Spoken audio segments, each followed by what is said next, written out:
Welcome to Hemp Barons, everybody. I'm Joy Beckerman, and I hope that today's show finds you and your family healthy and at peace. And if you haven't been healthy, I hope you're recovering.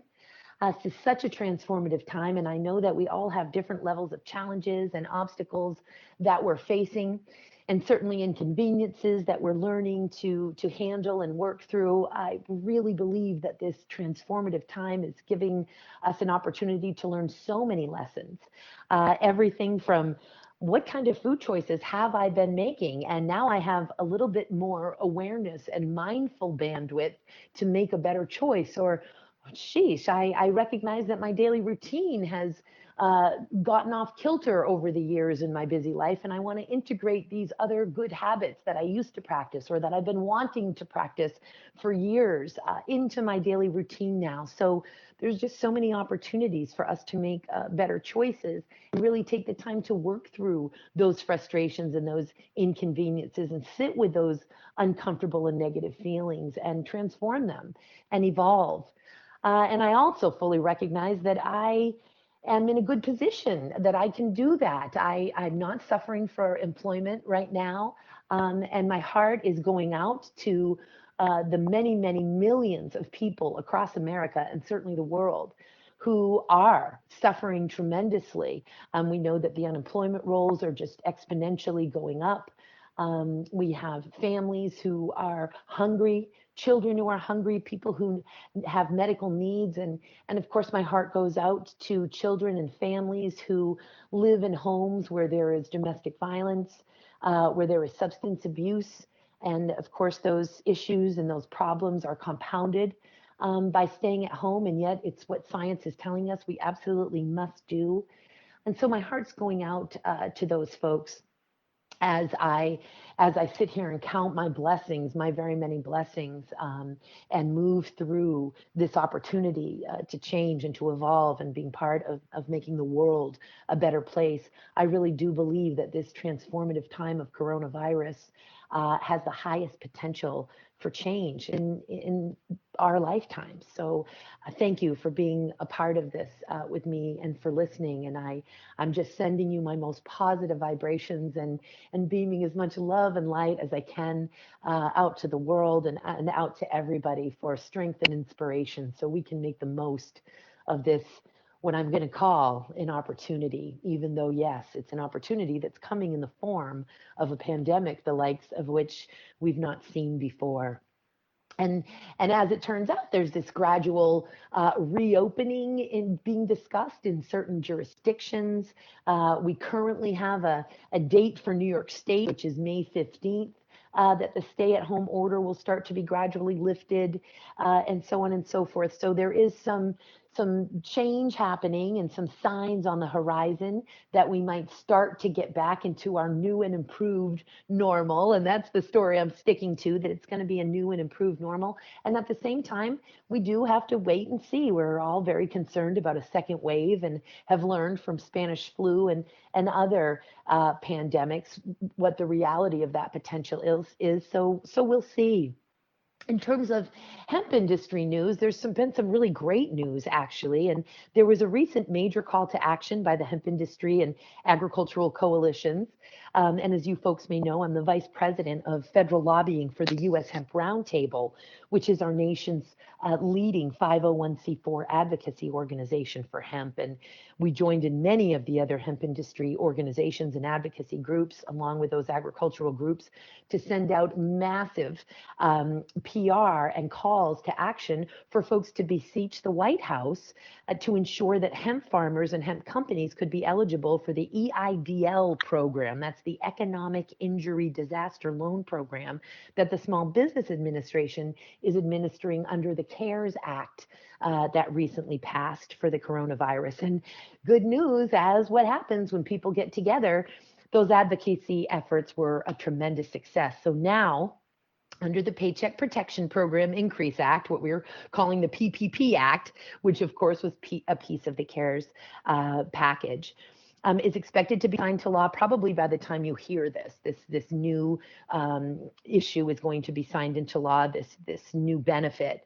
And it's going to allow hemp farmers and companies to be clearly eligible for funds under the EIDL, the Economic Injury Disaster Loan Program. And even better than that, Congress added another $10 billion to the EIDL program and increased the Paycheck Protection Program funding by another $300 billion. So it was originally $349 billion, and it went up to $659 billion. So we're talking an increase all in all of $400 billion, along with the clear eligibility of hemp farmers and companies to have access to those funds. So this was a majorly important and a great success, and another bold demonstration of what happens when people get together and make their voices heard here in the United States, where, believe it or not, guys, no matter what you're hearing or thinking from the current time, we have the greatest system in the world, and our leaders do work for us. And when we make our voices heard strongly and in concert with one another, and when we're aligned, all of the interests in these various industries, we make change. And believe me, we can do it easily, but we have to do it together, and we have to respond when we hear those calls to action, to respond. And that, by the way, gives me a great opportunity to say, would you please go as soon as you have a moment to hemp-supporter.com. That's hemp-supporter.com, and that's the website for the U.S. Hemp Roundtable. You can click the join button in the upper right-hand corner to sign up for our newsletters, and we will keep you updated on calls to action, developments in the industries legally and regulatorily. We really want you to become a hemp supporter, because it supports America, and we need you. All of us are so important. It's a great and easy way. We're not spammers. You're not going to get a ton of emails, but believe me, when those important calls to action happen, we want them to end up in your inbox, and for you to take the basically 10 seconds it takes to hear that call and act upon them. Additionally, on April 17th, the USDA announced the Coronavirus Food Assistance Program, the CFAP, and that uses existing funds appropriated for the CARES Act by making $19 billion available in immediate relief to farmers and ranchers. We're not sure yet whether hemp farmers are going to qualify for those funds, the Coronavirus Food Assistance Program funds, but I can tell you that the U.S. Hemp Roundtable is going to be working with our contacts on Capitol Hill and the USDA to ensure maximum support to the very best that we can. And speaking of the USDA, there's a great show in store for you folks. So excited to bring to you a fantastic interview with Herrick Fox, CEO of Meristem Farms. Rick is the kind of professional, experienced professional that we love to see turning to hemp and really altering his career to use the skills and talents and intellect that he has to join us in hemp. So many incredible women and men across America are transitioning their careers and finding the promise and the opportunity in this versatile, valuable crop. And Rick is one such soul. Not only was he a Fulbright scholar as a young college student, but he's been with the USDA all in all for around 16 years, in combination mostly with the Forest Service, the USDA Forest Service, and then the Foreign Agricultural Marketing Service, as well as working internationally in Russia for 6 years on an environmental program coordination with them. He is a brilliant gent as it comes to rulemaking laws all around USDA jurisdictions, but he's also happens to be very well skilled in infrastructure and has an incredible network of professional, really world-leading geneticists, plant breeders, and agronomists, so on and so forth. So very excited to have him on the show here. And I hope that you enjoy, and we're going to have Rick on again. Again, he's really the type of person that we very much want to have in hemp. In any event, enjoy the show, folks.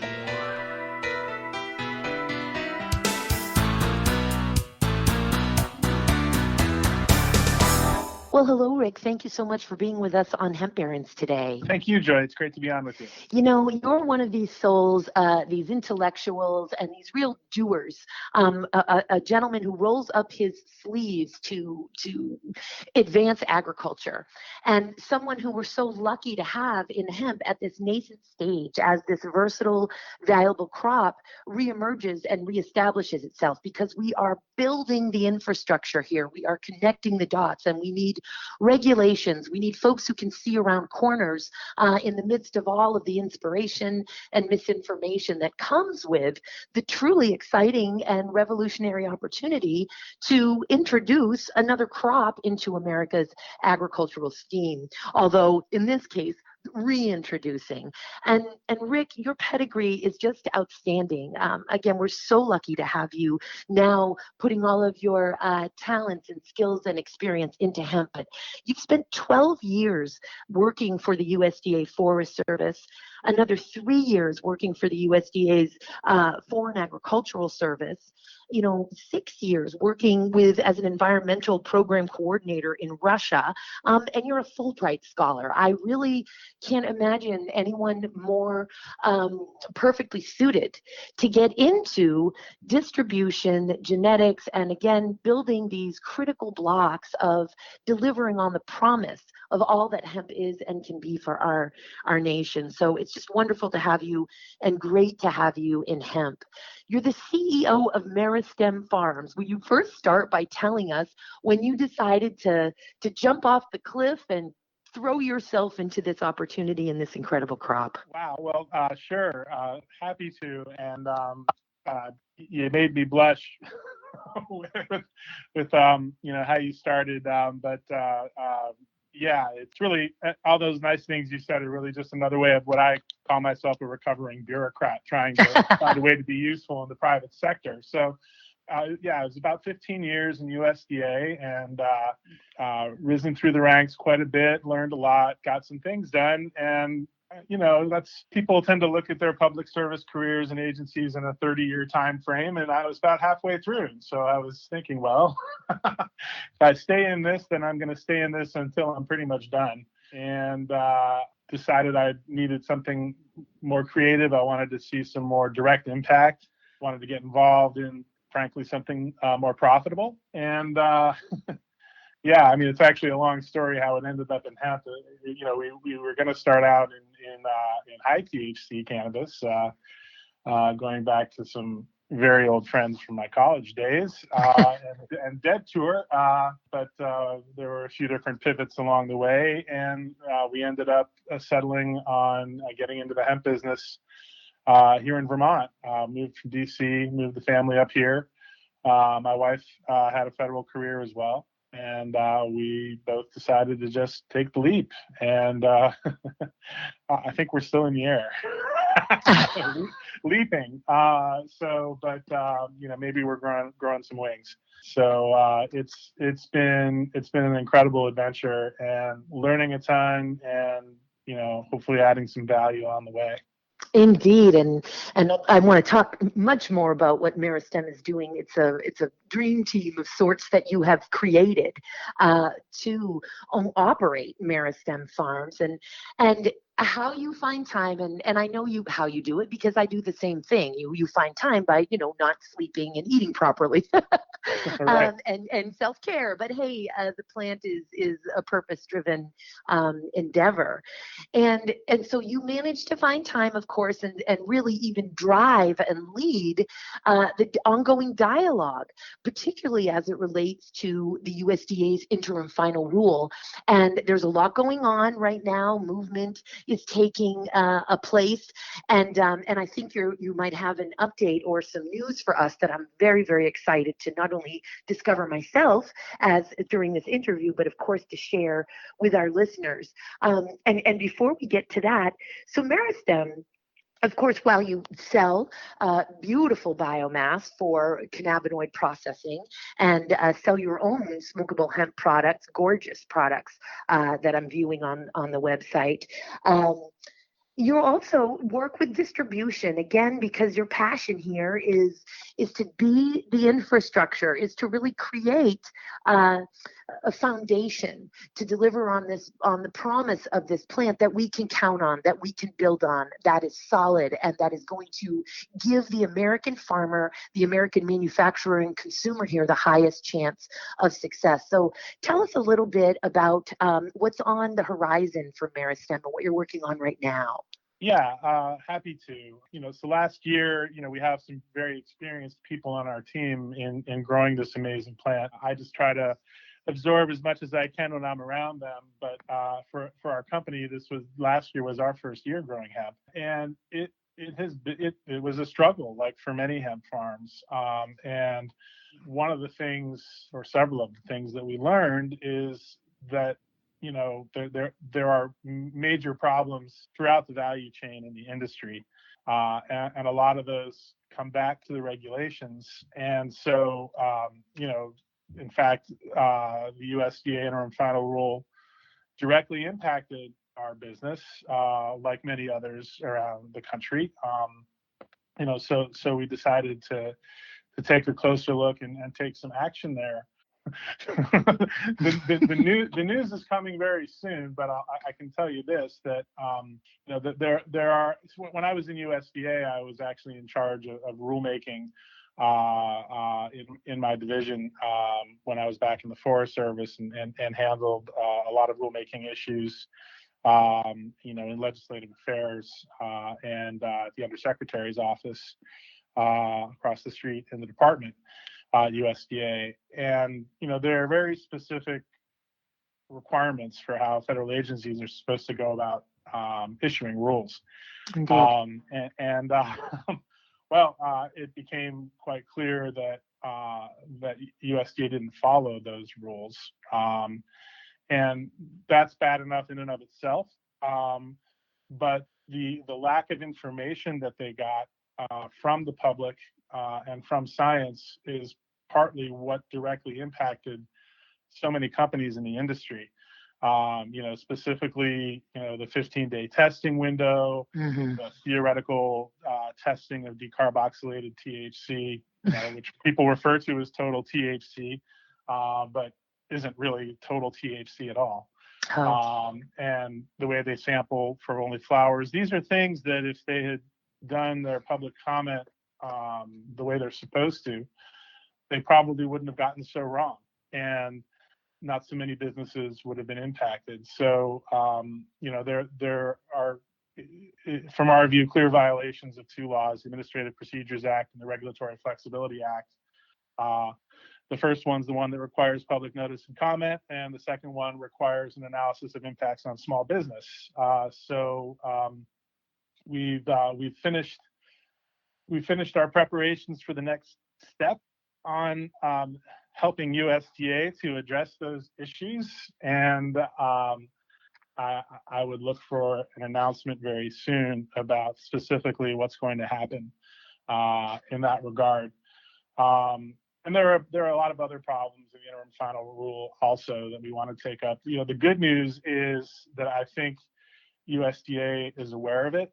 And I will say that they were pretty brave in taking on those challenges. This is a new crop in contemporary agriculture in the United States.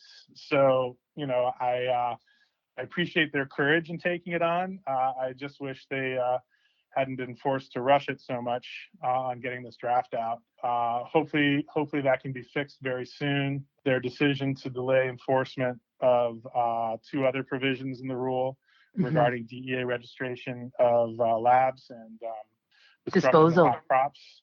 That's a really good sign, and that's really a roadmap for how this can be fixed without, shall we say, more extended proceedings. I think we'll see a lot more in the next week or two about what can be done there. Wonderful. And indeed, it was encouraging, those two stays, as you say. It's certainly that they didn't get rid of this requirement for labs testing the cannabinoid, or specifically the THC levels in hemp to be DEA registered.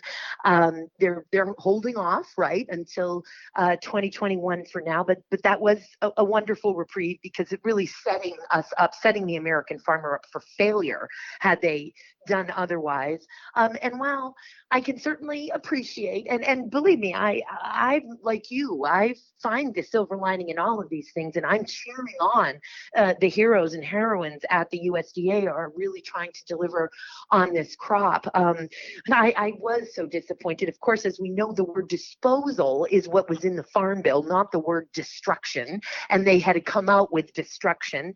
And we beat it like a dead horse in public comments and in other meetings with higher up USDA officials. And so it was wonderful to see that they were like, okay, here are other ways that you can dispose of it. Having said that, I continue to just beat the door down for pyrolysis to be a method to dispose of non-compliant hemp. And of course, the USDA's Agricultural Research Service is themselves conducting tremendous research on pyrolysis, and certainly the unique cellulosic makeup of hemp cellulose, of hemp biomass, I should say, makes it just an incredibly valuable source for the products, the pure products that can result from pyrolysis and could essentially serve the energy, fuel, air and space, nanotechnology, and so many other industries. But I digress. Hopefully we get pyrolysis. I didn't seem like that was such a reach to ask for pyrolysis. The stuff would be completely destroyed and add so much value to the crop, but hopefully we'll get it next time. I'm really excited to hear about what changes are going to be taking place, and cannot thank you enough for your leadership, Rick, in really addressing the due process that wasn't followed during this. And there's a lot of people in and around the industry who've stepped up, including you, Joy, and many of the organizations that we're affiliated with. I will say that state agriculture commissioners really stepped up to pressure USDA on those two issues for delay, as did the trade associations and companies like our own. The conversations with state ag commissioners that I've had and that I know they've had with USDA played an important part of that. I mean, in fact, Undersecretary Ibaugh announced those changes at the National Association of State Departments of Agriculture meeting in February in response to their push. And so I think this all really underscores that a coordinated effort is needed. And the more that people understand this plant, whether they're regulators or elected officials, or folks like us throughout the industry, I think that increased understanding takes some of the pressure off. This isn't, prohibition was, this is a newly legalized crop. Mm-hmm. I think, as we all know, the DEA and the Drug Czar's office in the White House had a lot of influence over this process. You think? Oh, well, I know. Well, yeah. Of course, I think oh my God. For a fact. The DEA isn't mentioned once in the Farm Bill, and it's mentioned 43 times in 42 pages of rules. I'm pretty sure they had a hand in it. Dear Lord. Well, and this is where industry stakeholders and the public can come in and help. Congressional intent was fairly clear in the Farm Bill, I think, that they really wanted USDA to manage hemp and not DEA. But, the federal government being what it is, there are certain, levers of power throughout the executive branch, and USDA is not always on top of those levers. So, it was very helpful. Secretary Perdue testified at a couple of hearings in February, and we were fortunate that he was asked some questions about that. And he did really underscore the degree to which the DEA and the Drug Czar's office influenced that process. He refrained from criticizing it, as he probably should if he wants to keep his job in cabinet. But he pointed out the facts very clearly. And that is something that we are all reacting to. Another key thing that happened in those committee hearings is that he acknowledged that the IFR is a draft. I was very pleased with my former colleagues on the Hill that they were able to have the committee members, well, they didn't have the committee members obviously ask their own questions, but I think everyone, in those offices realized those issues, and we're bordering on wonkery here, but a lot of folks in the industry are paying attention to the 2014 Farm Bill authorities that are supposed to expire this year, because states have the option to use those restrictive authorities this year. And the fact that the secretary testified that it is a draft really is a very clear acknowledgement that the provisions that call for the 2014 Farm Bill authorities to be repealed at the end of this year don't apply. It's really very interesting. The provision in the Farm Bill specifically says that the 2014 authorities are to be repealed 1 year from the date that the secretary establishes a plan. And by plan, they're referring to the new rule. Well, the secretary just testified to Congress that it's not a final rule. He has not yet established the plan. It's a draft. Yes. So, we just need to really corner that point, and we're going to. So great to hear that, because, I've worked so hard with New York, which, by the way, is quite easy to work with. Counterintuitive here is the fact that New York, which really loves to be the gold standard for food safety and quality, and indeed they are creating that cover by forcing compliance with the codes of federal regulations for current good manufacturing practices for food and dietary supplements and so on in the state.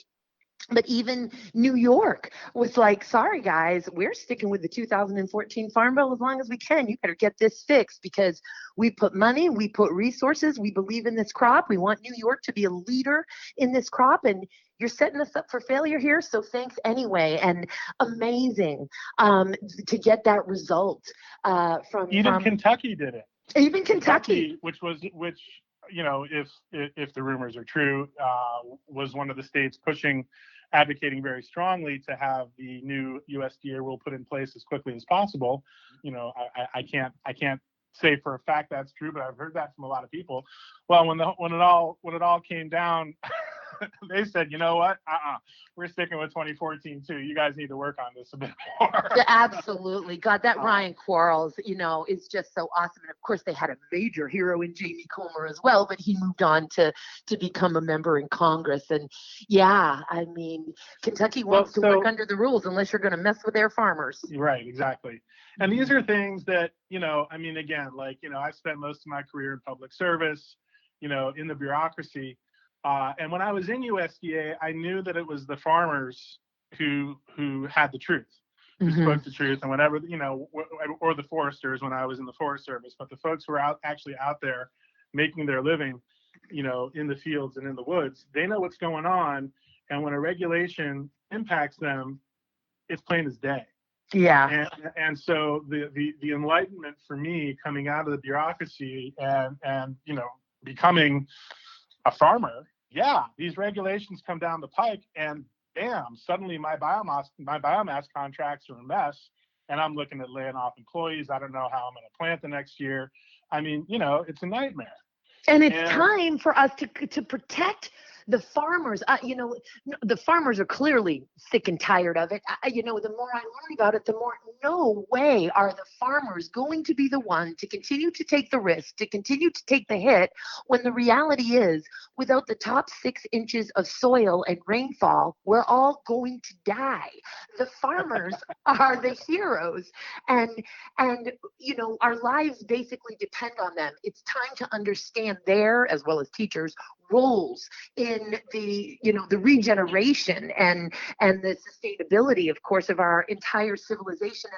And I wanted to ask you, first, I've set it up with this little factoid, and then move on to the reality. And it's a dark reality, and it's not something that's pleasant to talk about, but it's important for folks to know, and that is increases and the problems we have with farmer suicides and bankruptcies. But leading up to that, when we talk about that DEA registration and many of the conversations that you and I had had taken, of course, such a huge deep dive. I mean, this is my purpose-driven life here is hemp into the IFR and preparing those public comments with various attorneys. But then as our conversation, yours and mine, began to expand and deepen, you just continue to take these deeper and deeper looks. And as I got into the final rules, specifically drilling into the DEA lab registration requirement, it literally states that the labs, that the labs need to be registered within the criteria of 21 USC 823. So U.S. code, which is basically and then I got into that code, and that pertains to the registration of, quote, manufacturers, distributors, and dispensers of controlled substances. So here we are, telling our farmers through the IFR that they are manufacturers, distributors, and dispensers of controlled substances. I mean, just crazy pants, but really setting folks up for failure. Talk for a minute about your insight as to this dark but very real and unfortunately growing problem of farmer suicide increase and bankruptcies. Yeah. Well, and this has been something that's been going on, throughout agriculture for a couple of years now. Of course. I mean, maybe longer. I mean, the plight of the family farm in this country is, unfortunately a long and sad story that's more than just a couple of years. But yeah, the upheavals that have gone on over the last few years, specifically trade issues, changes in markets. I mean, dairy farms up here in Vermont, and frankly in every dairy producing state, the trends have really not been working in farmers' favor. But I'm actually going to turn this dark story into something optimistic, and we're in a time of great upheaval now with the pandemic.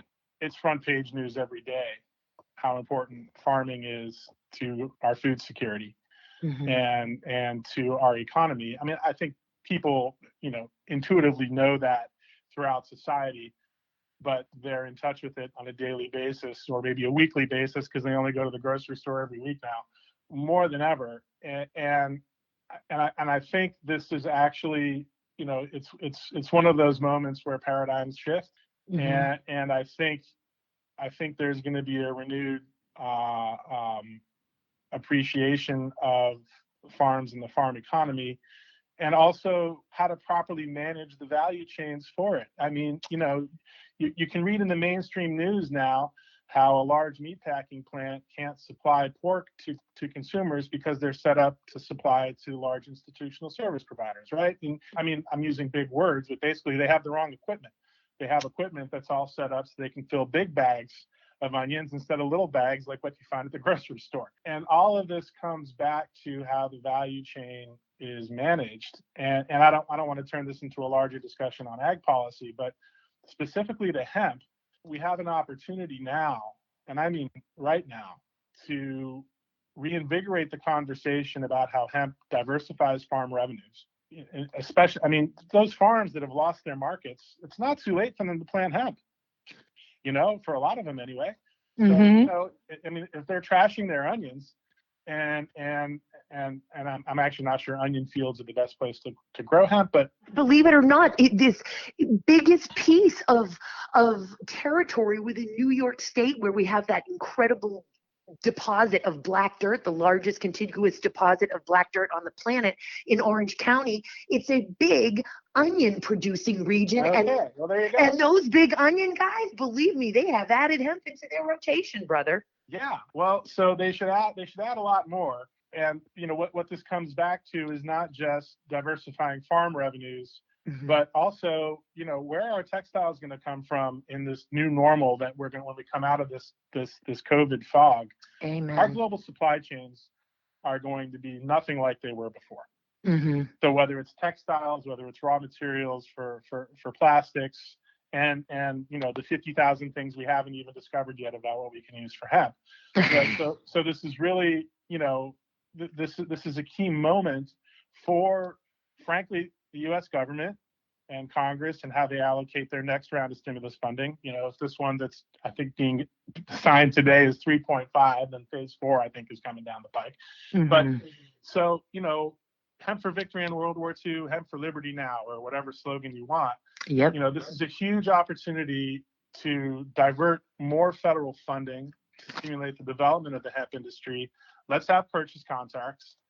Let's have R&D grants and marketing orders, because The only way this is going to happen is if the federal government funds capacity in the hemp industry to actually realize its potential. And I'm talking mostly about fiber hemp now. Yes. We're a resin hemp company, but fiber hemp is, where my heart is. Well, and it's much bigger stakes for the economy and frankly society in general. So $1 trillion industries, wide spectrum, obviously. So the opportunity right now is to say, all right, first of all, take the shackles off the hemp farmers. Okay, we understand you were trying to get it right with the IFR. You didn't have the right information. You were pushed to rush it. It came out all wrong. So just set it aside right now. Let the people grow the hemp without having to worry about losing their livelihoods. It's bad enough as it is, right? Amen. So that's the IFR. Let's talk about hemp as a specialty crop. Hemp can be both a specialty crop and a grain crop and access both sets of funding. The USDA has funding to support both those things. Of course, there's the THC threshold and hemp extracts as dietary supplements, which is something we're working on. But really the big story is invest some of that stimulus funding in the future of the U.S., not only ag economy, but manufacturing economy, and let's make hemp an integral part of it so we don't have to depend on foreign sources like we have been. Make it an option, not a requirement. So, these are things that I hope we're all going to read about in the news in the next couple of weeks. Part of my time in USDA, I was on the Hill and I worked in Senate Ag Committee. Some of those folks are now with Senator Probst. There are some benefits to being a resident of Vermont, where the vice chairman of the Appropriations Committee in the Senate is Vermont's senior senator, Pat Leahy, who's very interested in hemp, as are many, many great senators in both parties. Yes. Hemp really is a nonpartisan issue, and I think we should all constantly remember that. Absolutely. Not just bipartisan, but nonpartisan. Anyway, there's a lot of political will right now to explore new options, especially that make us more self-sufficient and more resilient. And so that's my message to everyone in the hemp industry. Those are key words for us, and the folks who have their fingers on the print button for where the money's printed. They're listening and they're pushing that button. So I think, yes, it's been a dark time in agriculture in the United States. It's very, very dark right now, but I always say the worse things get, the sooner they'll get better. And that is the thinking that is going to take us out of this thing, and really the reality of it. Now, I know as we are experiencing coronavirus that there are people suffering tremendously. I very much recognize the blessings in my life, and those blessings, counting them, by the time I get to 4, I have so much energy to reach out to those who are suffering and seeing what I can do here. And so fully acknowledging the suffering that is being experienced around our nation and around the world. I also want to say that this is an incredibly transformative time with probably the highest potential for change since the Great Depression. And I don't even know how well we did coming out of that. We're much smarter as a people now. And I really believe that this situation in which we find ourselves are highlighting exactly the points that you're raising right now. And as you were speaking, I recalled a few years ago, we went on the Boston History Tour. Now, I was born in Boston. I've lived in Boston. The thing about the Boston History Tour is you should probably take it every 5 years because there's just new things as our own experience expands that we gather during this tour, which is so informative. And I just recall going around on the boat. It's a boat and a bus tour, and constantly the answer was, see this pier here, especially when we were on the boat. Now, that used to be filled with commerce, because we manufactured stuff here in Boston for a good long time, and they've been empty now for decades because, our number one source of revenue in the city of Boston now is tourism, like a third world Caribbean islands, number one source of resources, tourism, as opposed to manufacturing. And I mean, I remember, it probably wasn't a few years ago now, it was probably 10. Time goes by so fast, especially since the hemp revolution went on steroids. But I really feel that this is teaching us. And I'm wondering, are you familiar with Senator Tulsi Gabbard's Hemp for Victory Act? I am. Yes, very, very honored to be asked to be involved with that at its inception of the drafting. In fact, in speaking with her incredible team, she has a crazy, crazy, brilliant, and motivated and inspired, very enlightened staff and policy directors. It was through that drafting that I was like, oh, Department of Defense, I mean, Hemp for Victory, right? And they had not been aware of the Hemp for Victory film. And so I said, man, you got to get this film in front of the Department of Defense and really watch it. And for all I know, the senator had, in fact, her dad, Mike Gabbard, is quite the hempster himself, but the policy folks hadn't. And I really see this as an opportunity and have been trying to get various groups to really start to back that bill, because it's directing. And as I learned through drafting that bill, I got quite an education from Tulsi Gabbard's staff. And you'd think it would be obvious to me, but it wasn't. And that is that we are the largest purchaser of goods in the world, the United States government. And so I learned, and you'd think it would be obvious, but it was not to me. I learned through Tulsi Gabbard's staff that the U.S. government is the largest purchaser of goods in the world, and that the Department of Defense is the largest purchaser of all of the other departments. And so if we get something going with this bill that directs every single department within the United States to sort of take a tally of all that they buy, research whether those items could be improved with hemp-based or hemp-blended products, and then use that data to give to the Small Business Administration and lenders to discuss what a safe and really prove what a safe bet the hemp economy and hemp lending is. I really think that, that would just be tremendous. And obviously, so does the senator. Yeah. And the buying power of the Pentagon is just like you're suggesting, a huge opportunity. I think I read an article, I don't know if it was one of the hemp journals or maybe something that was broader in ag, just a couple of weeks ago. The Department of Defense signed a purchase contract or maybe they were just testing hemp-based materials. I can't remember if it was a new kind of bulletproof vest or whatever it was. I'll have to go look at it. But but when you look at, so if, for example, we want to use stimulus funding to fund USDA or frankly the Defense Department for purchase contracts for hemp, they'll use it. How much material do they use every month or a year to make new uniforms? The Chinese military makes their uniforms out of hemp. Why don't we? I think probably some parts of it already are. But yeah, and then of course all the advanced bioplastics and the research. So many exciting things to do there. But if we don't have the supply chain to support it, it's not going to go anywhere. That's right. And that's why these moments when the government realizes they need to print money are opportunities not for handouts, but to make investments that only governments can. Obviously this isn't something quite on the scale of the interstate highway system, but when you have an opportunity and you have political will to spend money on societal needs on this scale, amazing things can happen. And so I think, so how about loan guarantees for more processing, right? How about looking at how better distribution channels? Coming back to the value chain for a minute or two, it's weird. I'm not an economist, but it seems very weird that with prices falling so much and what farmers are being paid for their crop, and I'm talking about CBD products now. Yeah. The prices on the shelves haven't changed. If you want a 1,500 milligram bottle of nice tincture that comes from a reputable source, you're still paying around $100 retail, right? Maybe 120, maybe 90. There's deals online, but those prices aren't a quarter of what they were. But the farms producing hemp, they're lucky to get $10 a pound. $1 a point for 10% CBD, when they were looking at $40 last summer.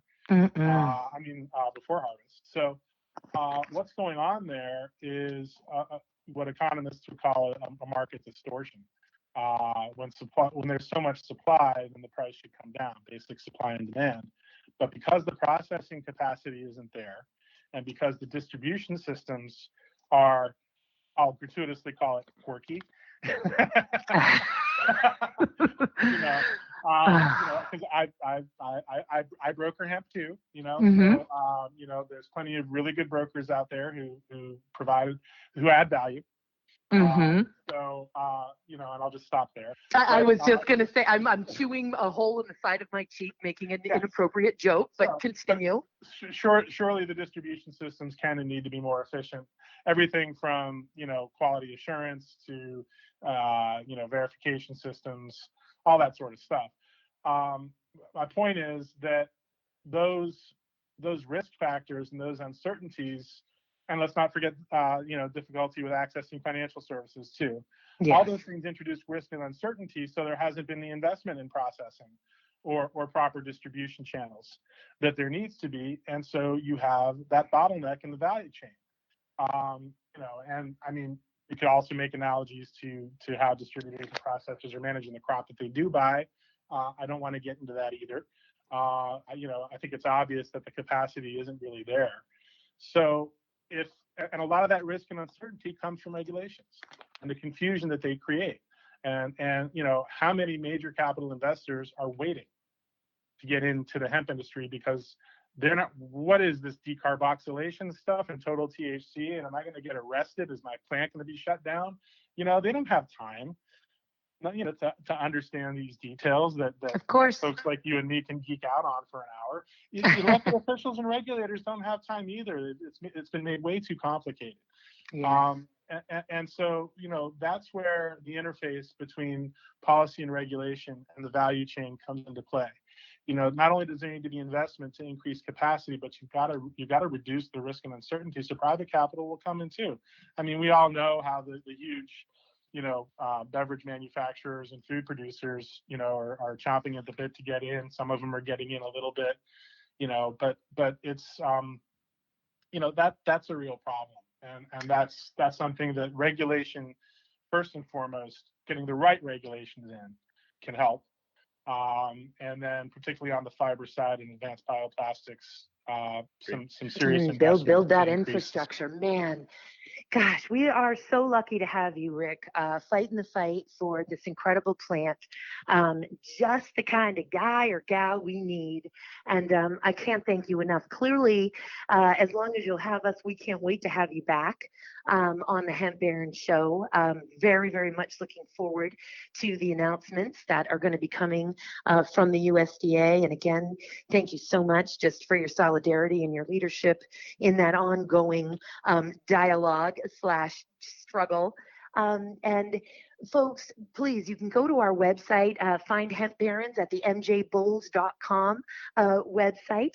Our podcast is located there, and you'll be able to learn all about Rick, how to get in touch with him, how to check out Meristem Farms, and so forth. Rick, it's really an honor and a pleasure to have you on, brother. Thank you so much again. My pleasure. Thank you very much, Joy. May good health and security follow you through the rest of this endeavor that we're in, brother, and we'll have you on again soon. Fantastic. Thank you.